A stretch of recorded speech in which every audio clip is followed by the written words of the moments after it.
Wanna hear something funny? The attendance in these alleged so-called referendums is almost up to 87%, which is already ridiculous enough, but wait till you hear even more absurd results. And at the same time, neighboring settlements next to Lyman are being liberated one after another. And while Russian government justifies why they must use the nuclear weapons, just regular Russian soldiers started calling Ukrainian hotlines and asking how to properly surrender. But more about all of this in just a couple of minutes. What's up, investors? It's the Russian dude. And let's go straight to the point and talk about literally unbelievable results of these so-called referendums. As you can see from this video, the Russian infiltrator in Luhansk region, Leonid Pasechnik, is casting in his vote. And as of today, the referendums in Luhansk, Donetsk, Zaporozhye and Kherson are officially over. And in this next video, which also came to us from Luhansk, the representative of this referendum committee is counting the votes. And here is the truly funny part, the results of these referendums. According to my most conservative estimations, at least 89% of people will vote in favor of joining Russia. And well, I was wrong. The lowest percentage of those in favor is in Kherson region, and it is equal to 96.97%. And the highest one is in Zaporozhye, with 98.19%. I mean, truly unexpected, even for Russians. And in this Russian propagandistic video, which also came to us from Luhansk, the local residents put these Russian flags at the last day of the referendum. Suspiciously enough, these flags are in perfect geometrical order, but at least they did it voluntarily. And well, you already know that pretty much the entire Western world will never acknowledge the results of these referendums, but even the alleged allies of Russia, such as Serbia, also acknowledged today that they will not recognize the results. In addition to that, the Russian infiltrator in Kherson, Vladimir Salda, said that those locals, as soon as they receive Russian passports, will not be subject to this partial mobilization.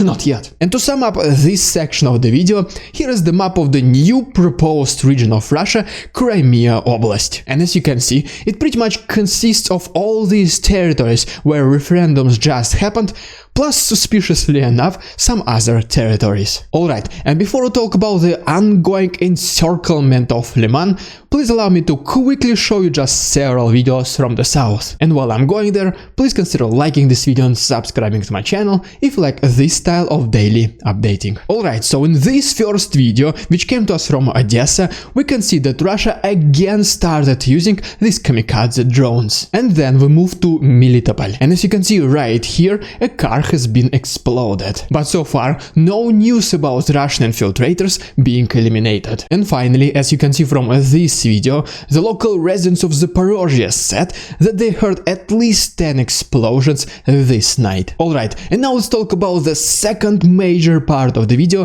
the counteroffensive of Ukraine in the east and the subsequent encirclement of Lyman. And first of all, as you can see from this video, the small town of Kupiansk-Uzlovoy is now completely liberated. And then we move a little bit to the south and we can see that Pisky-Radkivsky was also liberated. The next video comes to us from Ridkodub, and even though this is not fully reflected by this map yet, we can see that Ukrainian forces are moving freely inside this city. But what is even more important is that Ukrainians were able to liberate its neighboring city, Katerinovka. And the reason why both these cities are so important, it is because, as you can see, it has the road which leads directly to Lyman, which basically means that now it is way harder for Russians to resupply its forces in Lyman from the north. And right here on this map, we can see the encirclement of Lyman in progress. Besides advancing rapidly to the north of Lyman,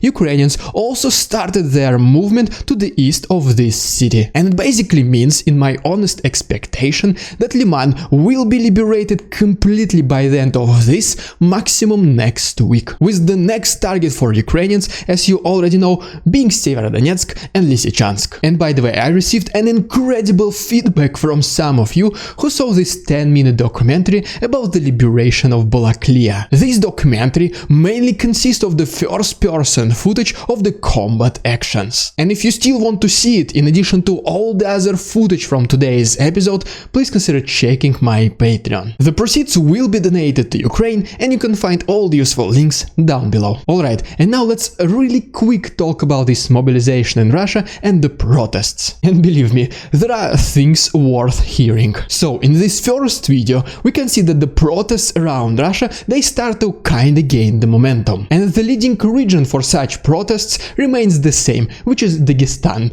the last beacon of hope for the freedom of Russia revolution. But unfortunately, in major cities like Moscow, the police is working overtime not to let the protests happen. Because as you can see right here in this video, police literally approaches people and asks them to show the contents of their phones. And nevertheless, this partial mobilization still continues. But the majority of people, as you can see from this video, prefer just to leave Russia. And you know what?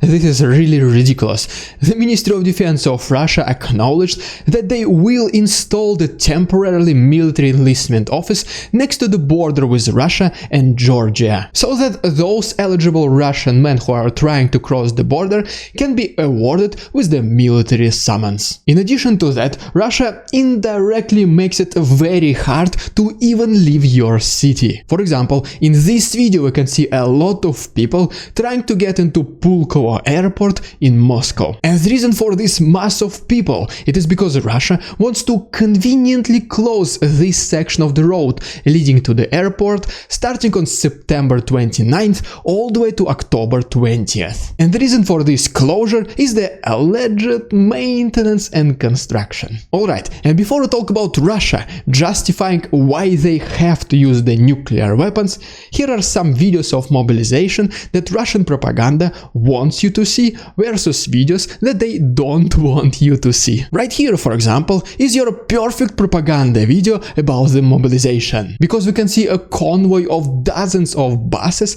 transporting most recent conscripts to their training facilities. This video came to us from Sevastopol and everything looks perfectly organized. But at the same time I have a video like this, where another conscripts have to go to their training facilities by foot. And the reason for this, it is because their buses broke down. Alright, very quick about the third major part of the video, whether Russia will use nuclear weapons. According to Dmitry Medvedev, Russia has all the legal rights to use nuclear weapons as long as it is all under control. And the reason why Russia is forced to do it, according to Medvedev, it is because this bad Ukraine committed incredible acts of aggression against Russia. I mean, I guess if you switch Russia and Ukraine, this sentence does make sense. But okay, Medvedev then continues that he is pretty certain that there will be no response from NATO. Because once again, according to him, NATO countries will not risk interfering in a nuclear apocalypse for this noteworthy Ukraine. And for this reason, he concludes, the Western countries will simply just accept any attack by Russia. And while Russian government continues to make these nuclear threats, just regular Russian soldiers reportedly started calling Ukrainian hotlines. And one of the main reasons for these calls is that they're asking how to properly surrender and what's going to happen to them once they do it. Welcome to another episode of Ridiculous Russian Propaganda, and boy oh boy, today we have a good one. Because right here we can see a video which basically says that Western countries, after seeing that Ukraine is about to lose, started unleashing the full power of these Ukrainian bio laboratories on Russians. According to their undeniable evidence, which was given to them by the Chinese intelligence, Ukraine has already sent the first batches of infected birds. In addition to that, Russian soldiers are being poisoned in their sleep, I don't know by who, but anyways, and they will bring this virus inside their lungs. And the goal of this video looks like is to create a new reduced intellect forces of Russia, because apparently these are the only people who will believe this propaganda. I now want to personally say thank you Rudy Bernard, Steve and Merv Swan for becoming my most recent channel members. And if you want to support my channel and unlock some benefits, please consider becoming my channel member as well. Also, please make sure to join our Discord and follow me on Instagram if you want to stay in touch with me 24/7. Thank you so much for your attention, stay safe and see you tomorrow.